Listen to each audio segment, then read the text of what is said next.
Alright, so for those of you just tuning in, we are about to do a 6v1 versus my custom AI. Basically, the general idea is that I am going to be spectating 6 inexperienced players from my live stream chat. And we're going to be watching them play some Age of Empires 2 against one of my custom bots on the moderate difficulty, so it should be pretty easy. And then I'm just going to be giving them live tips. I'm going to be watching what they do, and we're going to try and help them improve as players. That's the goal here. And we're hoping to catch some pretty weird mistakes. That's the idea. This is all part of my Resonance Teaches Inexperienced Players series, I suppose. If you don't know, this AI, the orange player, I made this guy myself. He has cheat a bit for resources, of course, but that's the point. My AI is designed to fight several humans at the same time, so in order to do that, obviously, he has to cheat a little bit. But it's nothing excessive. It's definitely something that humans can totally handle. Okay, so what I like to see is everybody here appears to have opened up with the standard 2 houses and the 6 on sheep, which I guess will be turkeys in this case. I like to see this. I guess our gray fellow over here, player 7, might want to... Ideally, you want to harvest your sheep when your sheep is completely surrounded by your town center. That way, they can just drop off the meat by standing up and they don't have to walk that little extra distance that you're seeing these guys walk here. Every little bit counts in Age of Empires 2. It's all about being really efficient, guys, so... I'm sure he didn't mean to do that, but that definitely can make a difference, and we'll see. Can he get them all in one turkey? Nailed it! Ideally, you only want to be harvesting from one turkey at the same time, so I'm really glad to see that. Looks like everybody here, nobody has broken that yet. This is always very, very good to see here. Alright, very, very, very nicely done. Wait, I forget, what did I not set the pop of this at this lobby at 500? That might actually be kind of a problem for my bots. Oh well, that means I guess this will be a faster match, which I'm okay with. Might send him some resources. If anyone in the Twitch chat can confirm what I said the pop settings to. Normally my AI is designed to play in 500 pop, not 300. But I mean, it's fine either way. It just means this match is a little bit faster. They're going to win anyway. The point of this is not really... The point of this is to challenge them, but so they win in the end. But yeah, ideally you want to harvest from one sheep at a time. That's the general goal here. Because, you know, the animals do decay over time, really slowly, so you just don't want to lose food. What I would like to see people do is maybe send their scout to go, like Mad Pants is doing right now. Scout out my AI. I mean, he's not really doing anything interesting, but it's always good to know what they're up to. Everybody seems to have a pretty solid standard build order. I haven't seen anyone do anything really, really silly yet. I think one thing that's interesting to note, though, is that Mad Pants has 4 on wood, which is totally fine. Basically, the general idea, guys, is you want 6 on your food, which will be... Oh, you didn't finish that house. It must be at like 99.9%. Anyway, you want 6 on sheep, 7 maybe if you can't handle doing that forced drop-off point, because at some point you're going to have to do a little bit of forced drop-off action to keep your 50 food income flowing so you can keep your villager production rolling. The general idea is that 6 villagers on sheep/turkey is the minimum that you need to keep that food income rolling, because you don't want to stop producing villagers, guys, for any real reason. Your town center should always be working. I want to see villagers popping out non-stop, because the goal, guys, is to get to 100 plus villagers, 100 plus, as fast as possible. And the keyword is 100 plus. You'll probably need more than 100, like 99% of the time. Ooh, close. 99% of the time you'll need more than 100, but you know, depending on your pop settings, you might be able to get away with 100 if it's like a 200 pop game. But anyway, 100 plus villagers ASAP. No dilly-dallying on that nonsense. If your town center is idled, you are failing miserably. And I do like to see that people here are keeping their food income rolling. So yeah, 6 on the turkeys, right? And then you want to build a lumber camp with your next villagers. You want to put either 3 or 4 on that lumber camp. That's up to you. Depends on your strategy/build order. 4 people on wood is a good idea, obviously, if you think you'll need more wood in the Dark Age, and you might need more wood in the Dark Age if you're going for some sort of a drush. Drush being a Dark Age rush, which means that it's going to involve militia. And yeah, you're going to obviously need 4 on wood if you plan on putting down some sort of barracks at some point. So, that's when 4 on wood would be a good idea. Looks like Wolf of Chris here, unfortunately, did lose a villa to his boar. That's fine. It happens sometimes, but you want to definitely avoid that. But everyone makes mistakes. Pros will not get loom before they hunt boar, but before they hunt their boar. But I would always recommend getting loom before you hunt your boar, because if you're playing in these larger team games, it's not like a one-on-one. You can expect some degree of lag, and it would be very, very not worth it if you happen to lose a bill to your boar during this time. Loom is basically one extra villager, and well, even if it puts you behind, it's better to get loom and put you a little bit behind than it is to just straight up lose a villager to a boar. That'll really set you back. Everyone seems to be actually doing this fairly well. When I get my first boar, I always like to use my boar guys as a sort of benchmark for the Dark Age. And the idea is that, yeah, I'll talk about that in a second, I'll learn. The idea, guys, is every time you hunt a boar, I like to use it as a sort of benchmark for the Dark Age. It as a reminder for me to do something. It's a good way to look at it. So when you get your first boar, I like to put my mill down right after my first boar gets under my TC and I'm harvesting from him. That's good. That's when you want to do it. And then when my second boar gets under the TC, I like to put down my mining camp. Like, that's how I do it. And I think that's a good way to remember things that you do not forget. And yeah, you'll see that people are doing that thing that I do, which is I build a house on the way to hunting my first boar. The idea is not to get housed. I like to put two people on gold in the Dark Age. That's usually the general thing, but obviously it can heavily vary. That's only if I'm going for some sort of fast castle age of some sort, or if I think I'm going to need gold, and going for some sort of immediate archer rush of some sort. But yeah, I think two on gold is a good general number for a fast castle age strategy, and a fast castle age, you can transition to almost anything with it, so it's just a really solid strategy to get down. And I would say if you had to learn one strategy in Aoe2, the fast castle age is the most important one, because you can do so much with it. You can boom off of it, you can do whatever you want, you can you could bonk rush off of it. There's so much you can do with the fast castle age, and it works on literally every map. It's not the best strategy on most maps, but it works. That's the idea, guys, is it gets results. And let's say your Dark Age blows balls. It looks like these guys, I mean, besides Wolf of Chris, it looks like he's having a little bit of micro problems, and that's fine. It happens. But if your Dark Age sucks balls, there's a couple things that you can work on. There's a couple problem points. Dr. Resonance will help you diagnose the problem. If your Dark Age sucks, check for the following symptoms. 1, you've got way too many villagers on minerals. I see this all the time, and it's really bad, guys. I don't want to see this. If you've got like 1,000 people on gold, no. What are you doing? Remember that your villagers should be on the resources that you think you need, right? And then, how much gold do you really need in the Dark Age? Like, this 2 on gold magic number that I roll with, right? That's the kind of thing that will allow you to stockpile enough gold so that when you hit the feudal age, you'll be able to advance to the castle age immediately. That'll allow you, if you put your mining camp down just after the second boar begins being harvested under your town center. 2 on the mining camp will get you 200 gold by the time you hit the feudal age, and then you'll be ready to advance ASAP. And that's swell. Absolutely swell. But, I don't want to see like 18 villagers on gold. I never want to see that. I noticed that Mad Pants here has 3, which is more than usual, definitely. You never really need 3, but that's fine. 3 is okay, especially if he's trying to stockpile gold and he's going for archers or something like that, then that's the kind of reasonable thing that we can expect. But, if you've got a ton of vills on, like, stone or gold in the Dark Age, no, that's gonna fail. Your economy should be heavily, heavily, heavily focused on food. Heavily focused on food. In the Dark Age, like really heavily. Why? Because you want to get out of the Dark Age. The Dark Age is just here to set an economic foundation for the rest of the game. It's not really, it's not the kind of thing that you want to dilly-dally in. I mean, you want to stay in the Dark Age for longer times, obviously, for certain strategies. Like for a fast Imperial Age, which is a rather obscure strategy. You won't see too many people do it. Unless you're the Turks. But yeah, if you were doing that, you want to stay in the Dark Age for longer. But in general, you're going to need to stockpile a ton of food. You don't want to stay in the Dark Age for too long. So the vast majority of your villas should be on food. With, I would say, this is pretty vague, and you can adjust this, of course, according to your needs. But we'll go with, 60% villas on food, 30% on wood, 10% other. That's pretty broad. You probably want less than 10% on your minerals. And yeah. But I'm just trying to paint a picture, guys. The picture says you need a lot on food.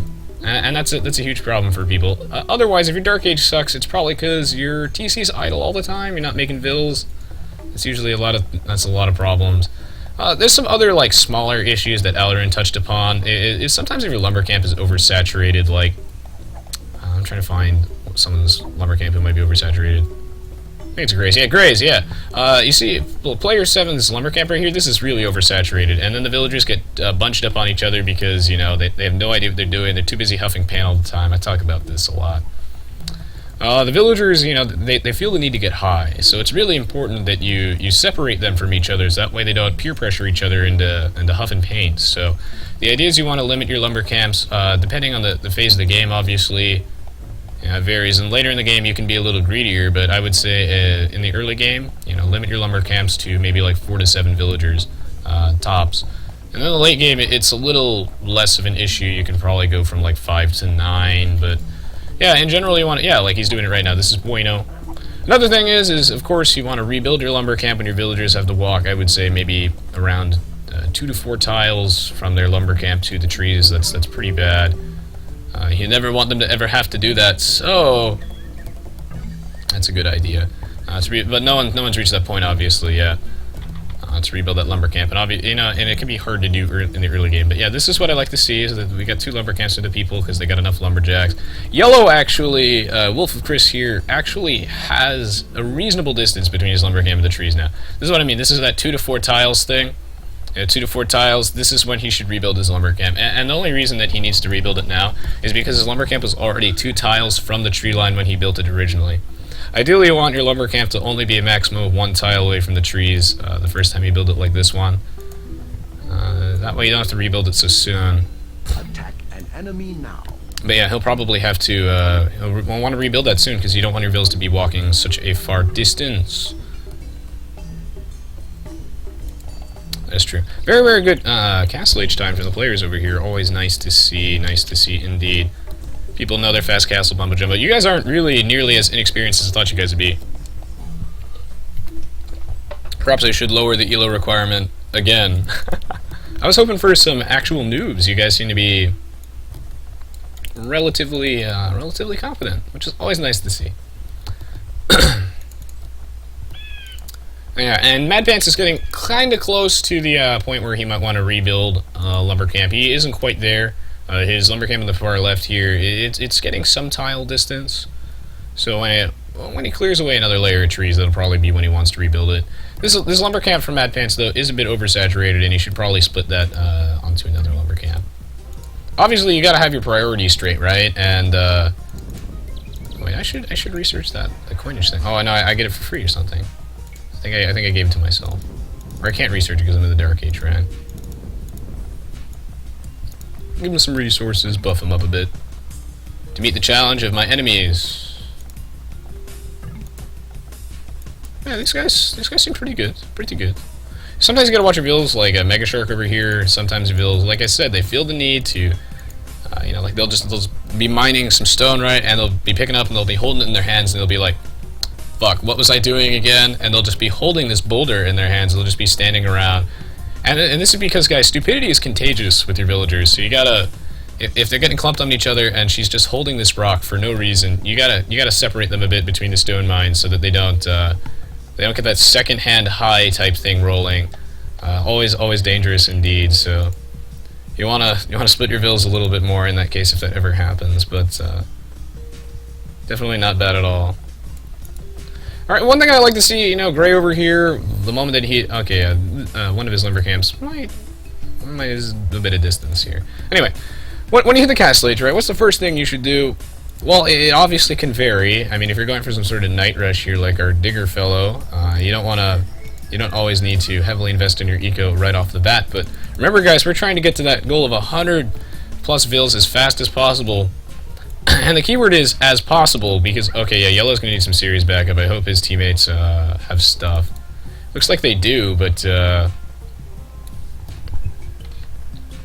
on, orange is still in the fetal age.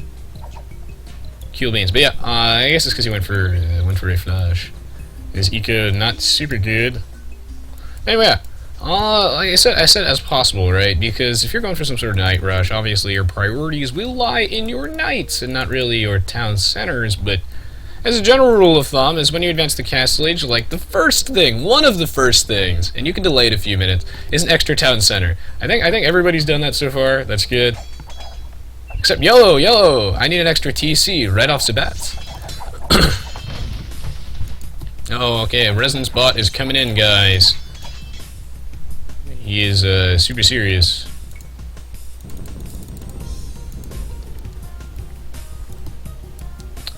I think my bot's advancing right now. I'm not 100% sure. Wait for my signal to attack is 36, right?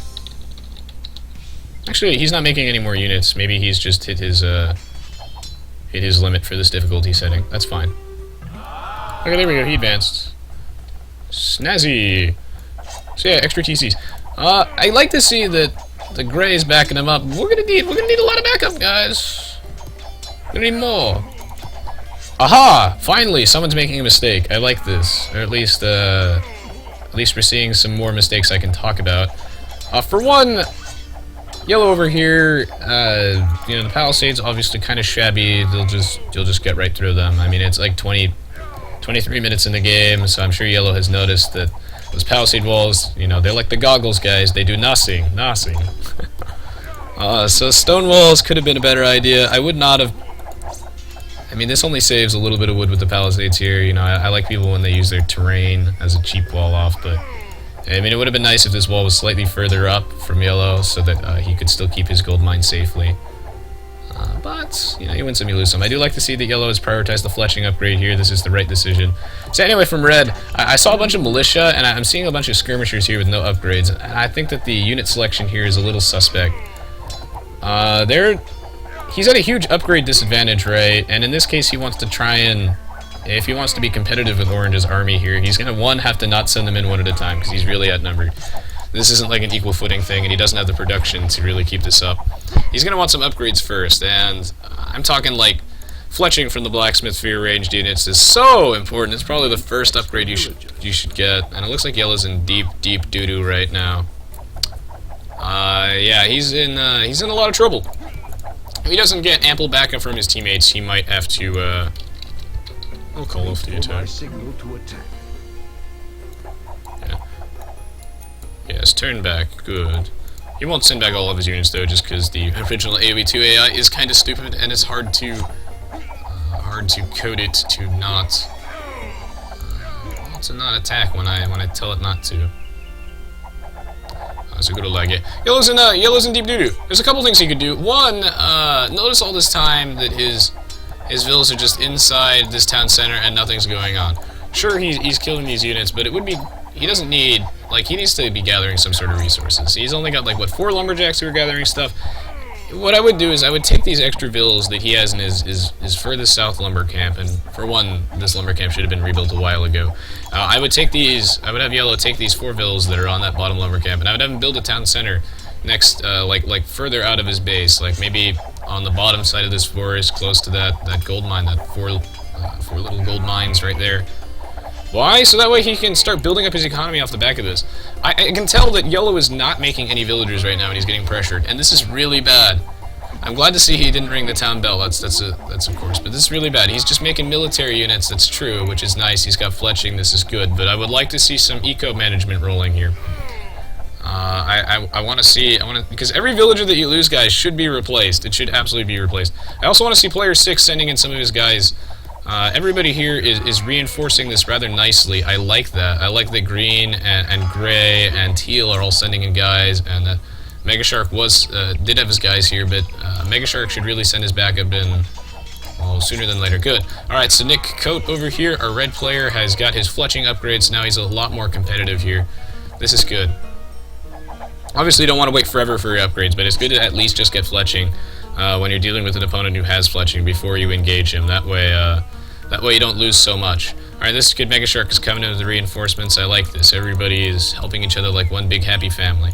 But you know what Yellow's really going to need? Yellow really needs to rebuild this lumber camp. This is really bad.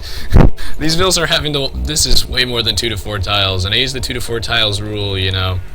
because that's when it starts getting really inefficient. If you count the amount of time it takes these villagers to walk from that lumber camp to these tree lines, it's insanity. This lumber camp's basically useless. Yellow, make a second town center. I don't know if he's listening in, but that's the whole point, is that ideally he would be listening to this live advice. However, he can just watch it on YouTube, so it's no problem. Everybody wins.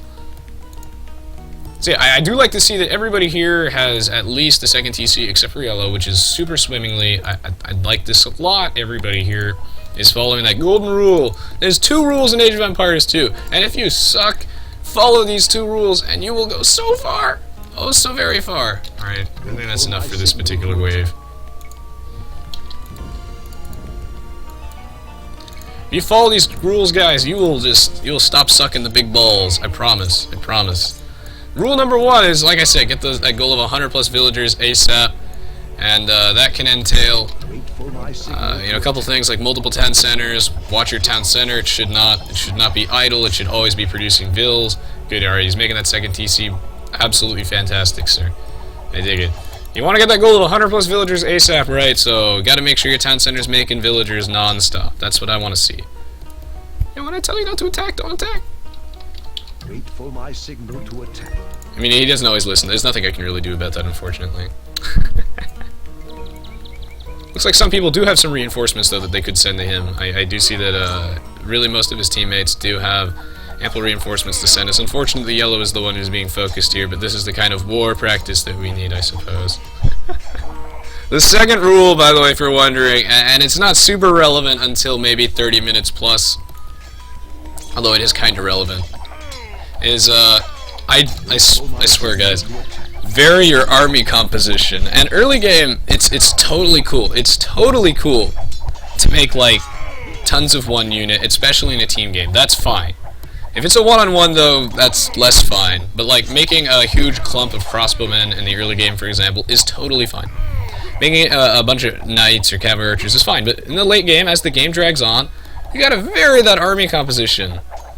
Like, you gotta vary that army composition. You're gonna need multiple types of units, even in a team game. In a team game, it's less relevant, and you can kind of get away with, like, a mono longbowman army or something like that, just because your teammates will hopefully not all also be Britons. But there's not a single unit in this game. Not a single unit. It's very well designed in that respect. There's not a single unit, guys, in Age of Empires 2 that you can mass, like, make your army composed of only that unit and live to tell the tale. Like, that just doesn't happen. So, yeah, I don't want to see you guys building only of one unit. And I know what you're thinking, right? Resonance mass longbowmen kicks ass, and you're kind of right. They do, if you get enough longbowmen, they pretty much destroy everything, even their traditional unit counters. However, what do they not destroy? Buildings! They totally don't do that. And you know what that means, right? Your longbowmen, at the very least, you're gonna need siege support. And I can't tell you how many Britons players I see with no siege support. Cringeworthy. They suck. Mass any unit sucks. Nah, Alaroon, dude, mass conquistadors suck too. What are you gonna do about those castles? Mass war wagons, what about those castles? Mass war elephants? Oh, you're just gonna get kited all day and converted by monks. It's bad. So, yeah. And then rams. There's not a single mass unit that you can just make one of and expect to win against a remotely competent player. That straight up doesn't happen, and it won't happen. So yeah, guys, sorry, but you can't make one of just one unit and expect to live to tell the tale. That's not gonna happen. Alright, here comes one hell of an attack force. Wait for my signal to attack. Probably have him leave it at that, because I think he's going to do some heavy damage here. It's a pretty scary attack, actually. Yellow's in some deep doo-doo, but if he keeps making his fills, I think his main town center is idle. I'm going to say it's idle. Wait a minute. Chuosta, you're violating that mass Tarkans plus 4 chargers? That's not a mono army, guys. You're varying your army comp there, so that doesn't count. That's 2 units, and that army comp actually works, so it's a good example, but you can't make one of one unit and expect to win. Mass Teutonic Knights are also going to fail. Classic noob mistake to make only one one type of unit and expect to win. I can't tell you how many players I've played against who make like only pikemen. And it's like, well, that's all fine and dandy, sir. Allow me to go make some hand cannoneers and ruin your day. So, yeah, it just straight up doesn't work. Sorry. There's not a single unit that you can make only that of and expect to win. And the reason, guys, is cost effectiveness. Like I said, Aoe2 is all about efficiency. It's game of efficiency. For my signal to attack. He needs help, he's being attacked. Nice try, Mr. Whiner. My bot's whining, but I can't help him. So anyway, okay, like I said, Aoe2, it's all about a game of cost efficiency, right? If you're spending all day making like pikemen, and I'm spending all day making hand cannoneers, it's gonna take. Well, you're gonna need an army that's like 3 times my size to be able to kill my like group of. It's gonna take 120 halberdiers basically to take on 40 hand cannoneers. That's horrible for you. It is so not efficient. That's going to take so much more time for you to produce all of those, and then it's going to cost you so much more in the long run. Like, especially if I just back up and kite you and I micro well, like you're going to be miserable. You're going to be absolutely miserable. So don't do that. Your mono army comp will get your butt whooped. I guarantee it. I absolutely guarantee it. So yeah, you want to vary your army comp, and like I said, I was just talking about unit counters, right, and being cost efficient. What the hell should you build in your army comp if you're not going to make like mass Tarkins? Is that you're just going to fail in that case. Because every unit is counterable. Like I said, every single unit is counterable. Even those invincible war elephants are still counterable. Because if you're making only war elephants and I'm making only halberdiers, like even though your war elephants it's going to take a lot of halberdiers to kill your war elephants. Your war elephants are so expensive. So very expensive. Uh-oh, looks like Mad Pants has angered the orange gods. So this is looking scary. Yellow's gonna need a lot more vills though. Like I can tell his town centers have been idle a lot, and I do like that he's making lots of troops and he did rebuild that wall. This is great to see. And he's rebuilt most of his eco. However, his eco is gonna need to be like 8,000 times this size. I'm over exaggerating slightly, but oh my.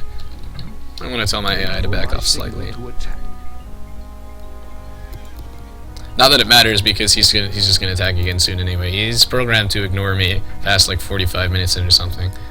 But anyway, if you look at your scores, right, and you should always have your scores on, guys, when you're playing. Like if you press F4 and you turn your scores on, and you are like way lower than all the other human players on your team, then you've got a problem. Because that means your eco probably sucks. That's probably why.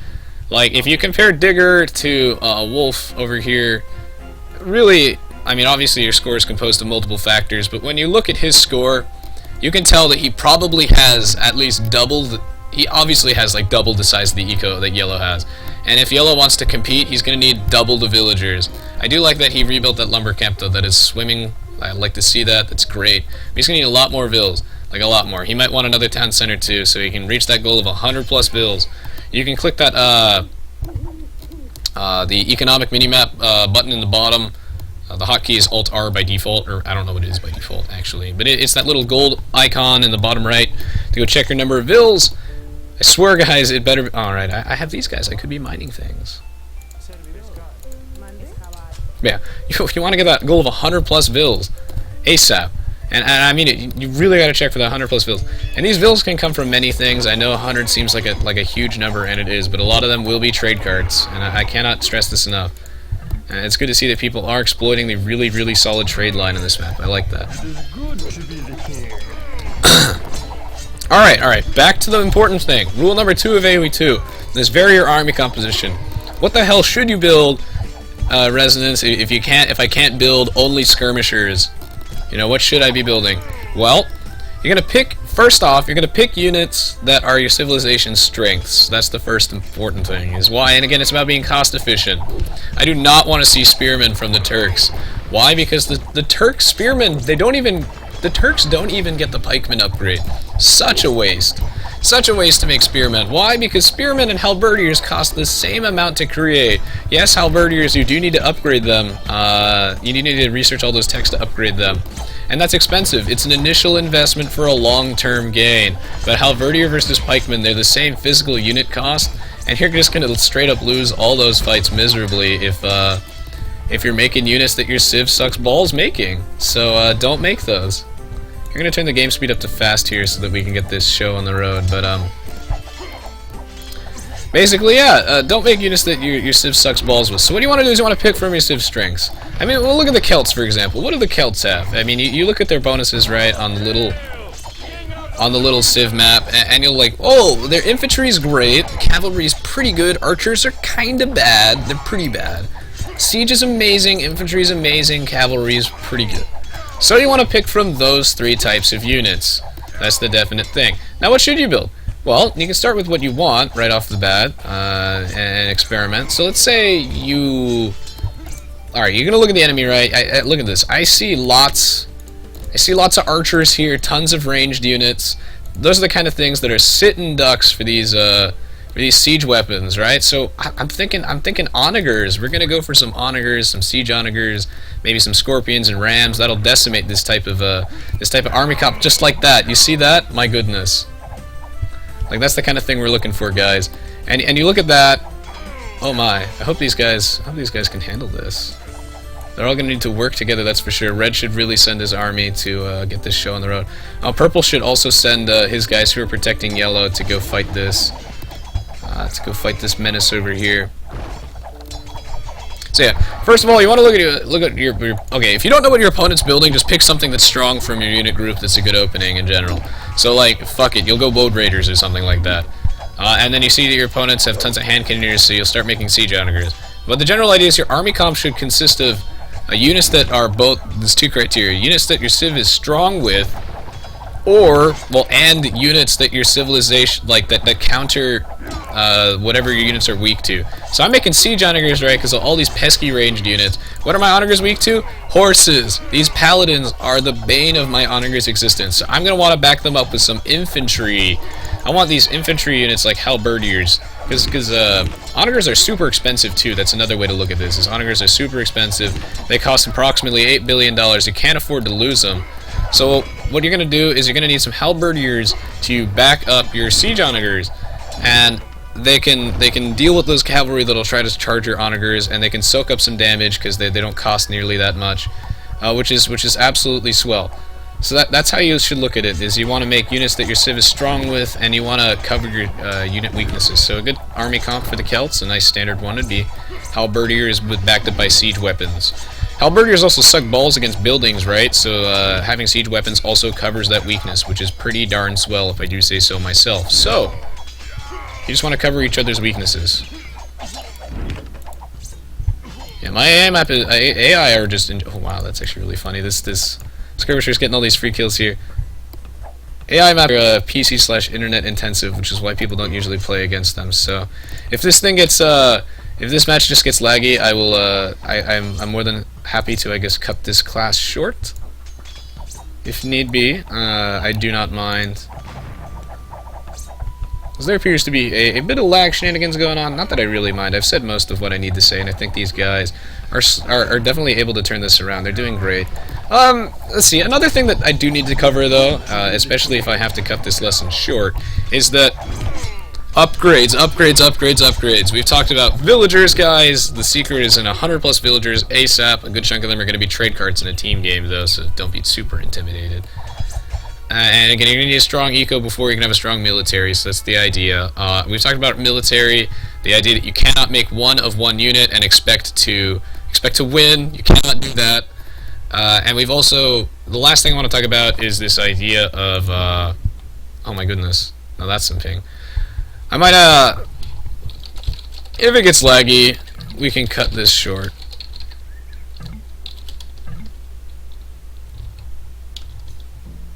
I can turn the speed back down, but I don't think it'll make a big difference. But anyway, upgrades is the last important thing. Oh, the dreaded multiplayer status screen. Oh my. This match might not continue. Oh, okay, never mind, it did. So, yeah, upgrades, blacksmith upgrades, guys. Like I said, units should be super cost efficient. So don't forget your blacksmith upgrades. Do not forget those under any circumstances at all. You want to focus on the ranged upgrades for your ranged units, so like fletching, the ones that upgrade your range and your attack stat, fletching, bod, canary, embracer. Those are what you want for your ranged units, and then for your melee units, you want the defense upgrades, because a unit with, alright, like, your samurai, for example, if you've got a samurai with like, this is great, like, Nick Coatman, that's doing work. A samurai here with forging will absolutely lose to a samurai with, like, defense upgrades, because even you do ironically more damage with the defense upgrades, because if you live long enough to get a whole nother attack off, that's way better than +4 attack. So prioritize those defense upgrades, especially in the case of horses that you're going to be using to raid the enemy cavalry. Like, that's what you want to do. And the blacksmith upgrades are huge. Upgrades in general are huge. I don't want to see people skipping out in the upgrade mobile. I'm probably gonna... Let's see, I'll probably cut this match short. I'll probably cut this one short.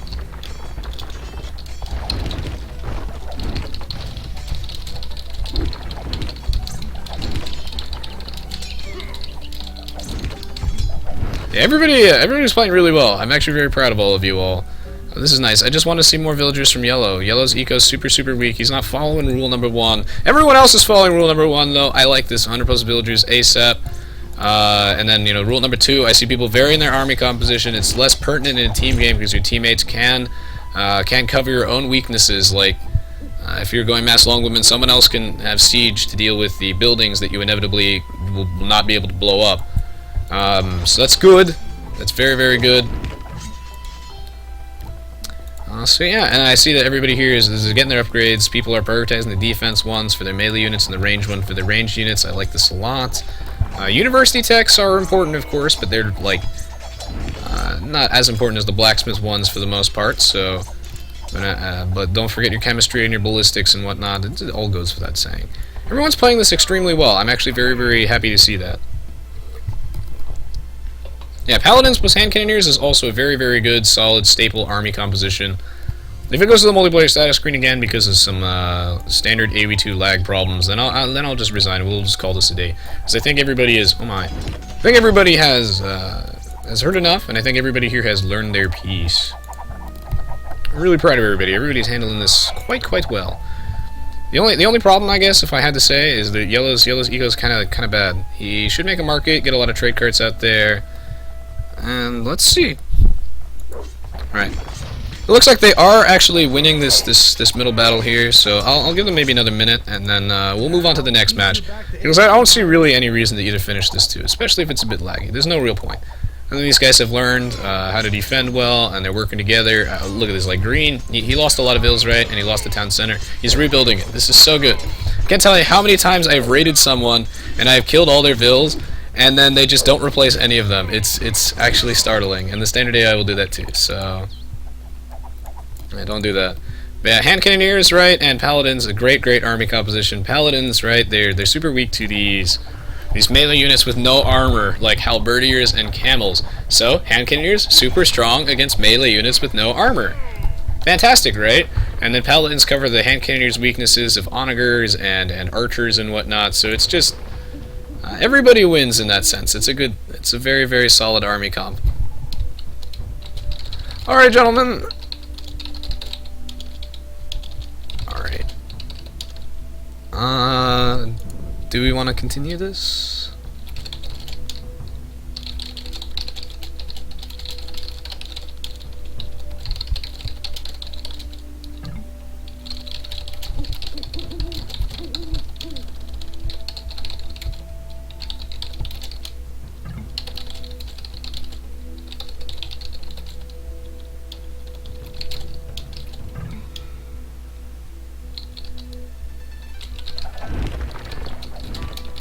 Alright, awesome. Okay, so anyway, yeah, these guys have clearly learned a lot, which is fine. I guess Aoe2 is being kind of laggy right now, which is normal. So I don't really mind. These guys have learned a lot, and I've talked about what I need to talk about, and hopefully you guys have also learned something from this video. So yeah, I hope you all come out of this a little more educated and feeling a little more confident as players. That's the general idea here. Of course, if anyone has any other questions that I didn't answer, you can always post them in the Twitch chat, or you can just post them in the YouTube comments section, and then and I can answer them there. So I hope you guys enjoyed my little tutorial session as per usual, and for those of you who are watching on Twitch, obviously live stream's not over. We're going to be playing another game in just a minute, and if you're watching this on YouTube, I'll say thank you so much for watching, and I'll see you all shortly. Oh, my Twitter, guys, is the same. It's Resonance22. I don't have it listed below Twitch, but I guess I'll just add that in a minute. Yeah, if you enjoyed this video, don't forget to check out the rest of the stuff on my YouTube channel, as well as my Twitch TV page, Facebook pages, and Twitter pages. Alright, thank you so much for watching, guys. I will see you all in just a minute.